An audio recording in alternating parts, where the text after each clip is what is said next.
కలిగించే అవకాశం ఉంది. Right sir, YS Jaganmohan Reddy గారిని రక్షిస్తున్నది ఎవరు? చాలా మందిలో ఉన్న ప్రశ్న. ముఖ్యంగా కూటమి నాయకులు చాలామంది డైరెక్ట్గానే మాట్లాడుతున్నారు, బీజేపీ మద్దతు ఈయనకి పూర్తిగా ఉంది, మనం వీళ్ళతో కలిసి ఉన్నప్పటికీ కూడా అదేదో ఎఫెక్ట్ పడుతుంది అని.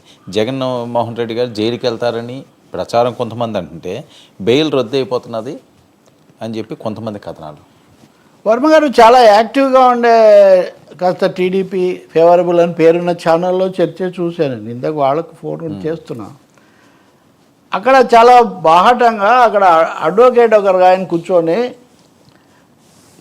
జగన్మోహన్ రెడ్డిని మీరు ఎవరు ఎన్ని కేసులు పెట్టినా ఏమి చేయలేరు అని చెప్తున్నాడు ఆయన. ఎన్ని కేసులు పెట్టినా ఏం చేయలేరు, కేంద్రం ఆయన్ను సమర్థిస్తూ ఉంది అని వాదిస్తున్నాడు అడ్వకేట్, సీనియర్ అడ్వకేట్. బహుశా ఐ థింక్ ఆయన రఘురామకృష్ణరాజును కూడా రిప్రజెంట్ చేసినట్టుగా ఉన్నారు. పేర్లు తెలియదు కాబట్టి నేను పేరు చెప్పట్లేదు. తెలిసినా చెప్పను, ఎందుకంటే అది మళ్ళీ కొత్త వివాదం నాకెందుకు.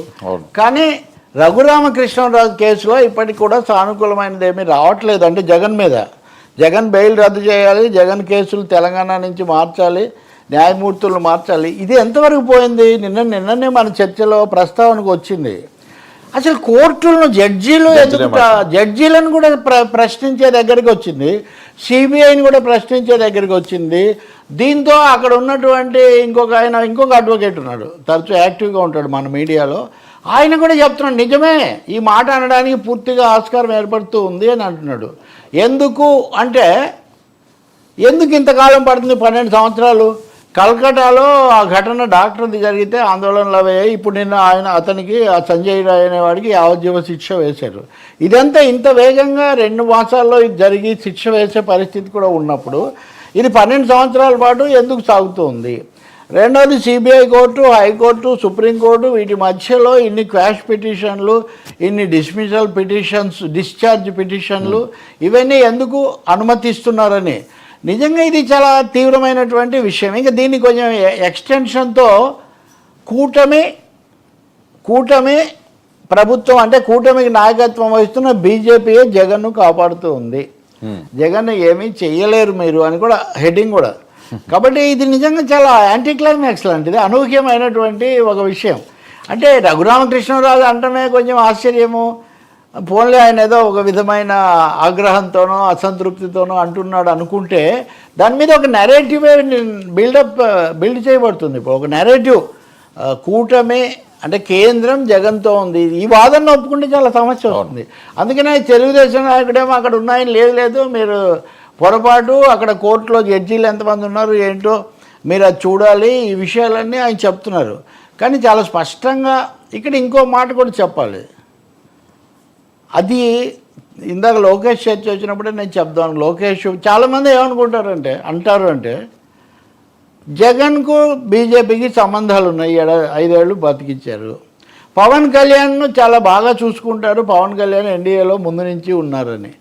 కానీ లోకేష్ అభిమానులు అయితే ఆయనతో వాళ్ళు చెప్పేది లోకేష్కి అంతకంటే ఎక్కువగా ఉన్నాయి. లోకేష్కు కూడా కేంద్రంతో కావాల్సిన సంబంధాలు ఉన్నాయి. అది పురంధేశ్వరి ద్వారానా, పురంధేశ్వరి కంటే కూడా నేరుగా. మొన్న మీరు చూశారు కదా, విశాఖపట్నం వచ్చినప్పుడు Modi, I have a complaint on you that you haven't met me so far even after coming to power 6 months అని అన్నాడని ఒక కథ మీరు చూశారు. కథ ఏముంది, నిజమైంది, ఏమీ రాలేదు, 6 నెలలు అయింది నువ్వు అధికారంలోకి వచ్చి అని. అంటే వీటన్నిటి ద్వారా వాళ్ళు ఇస్తున్న మెసేజ్ ఏమంటే లోకేష్కు కావాల్సినంత సాన్నిహిత్యం ఉందని. మరి లోకేష్కు ఈ ముగ్గురికి ఇంత సంబంధం ఉన్నప్పుడు కేంద్రం జగన్కి అనుకూలమైన వైఖరి ఎలా తీసుకుంటుంది? కానీ కోర్టు ముందు ఉన్నాయి అవి, కోర్టులో అవి తేలడం లేదు అనే అసంతృప్తి వీళ్ళకి ఎక్కువైపోయి ఇప్పుడు ఇది 2nd రౌండ్ అనమాట. అంటే మీరు ఇందాక చేసిన డిప్యూటీ చీఫ్ మినిస్టర్ వివాదం ఒకటైతే, కేంద్రం జగన్కు వత్తాసు పలుకుతూ మా కేసులు చేయడం లేదు, రెండోది నా మీద దౌర్జన్యం చేసిన రెండు కంప్లైంట్లు ఇప్పుడు రఘురామకృష్ణరాజుకు. కేంద్రం మీద కంప్లైంట్ ఏమో జగన్ కేసులు తొందరగా తేల్చాలని, రాష్ట్రం మీద కంప్లైంట్ ఏమో పోలీస్ సిఐడీలకు శిక్ష అయ్యాలని. ఈ 2 కంప్లైంట్స్ ఎటుపోతాయో మనకు తెలియదు. కానీ బట్ ఇది ఎక్స్ట్రీమ్. దీని మీద కేంద్రం ఈరోజు కాదు రేపైనా స్పందించాల్సిన పరిస్థితి కూడా వస్తుంది. లోకేష్ లేకపోతే చంద్రబాబు ఈ వాదనను ఒప్పుకోవడం కూడా కష్టం. ఎందుకంటే వాళ్ళు అంతకుముందు సిబిఐని బయట పెట్టారు రాకూడదని అనుమతి, మళ్ళీ తర్వాత అనుమతి ఇచ్చారు, చాలా రాజకీయ మల్లగుల్లాలని కూడా వాళ్ళు పడ్డారు. అటువంటిప్పుడు ఈయన వచ్చి జగన్ను కేంద్రం రక్షిస్తుంది అనే వాదన తీసుకుంటే అసలు ఎన్డీఏ కూడా ఒక పెద్ద పునాదే పోతుంది. అవును. సో ఎలా స్పందనలు వస్తాయో. మూడోది కోర్టులు కూడా అబ్జెక్షన్ తీసుకోవచ్చు.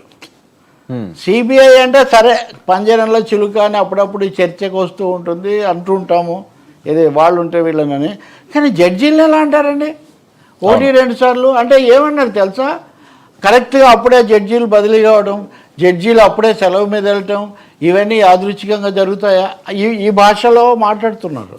ఐ థింక్ ఇది ఒక సీరియస్, ఒక తీవ్రమైన వివాదం కాబోతుంది. ఇది చూడాలి ఏం చెప్తారు. కానీ తొందరగా పరిష్కరిస్తే మంచిది. ఆ కేసులో ఈ చర్చలో వాళ్ళ న్యాయవాద మిత్రుడు అంటున్నాడు, ఎవరైనా కానీ నా కేసు తొందరగా తేల్చి నన్ను బయటపడేయండి అని నిర్దోషిగా నిరూపించుకుంటానంటారు, వాయిదా వేయండి, క్వాష్ పిటిషన్లు వేస్తారు, అది ఇది అంటే ఇది అసలు న్యాయ సూత్రాలకే విరుద్ధమైంది.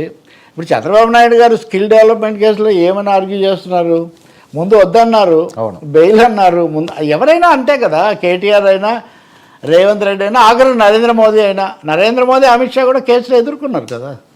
అందువల్ల ఈ సమస్య సరైన రాజకీయ కోణంలో, రాజ్యాంగ కోణంలో దీనికి మరి పరిష్కారం ఏం జరుగుతుందో చూడాలి మనం. కానీ చాలా తీవ్రమైనటువంటి పరిస్థితి. ఓకే సార్, ఏంటి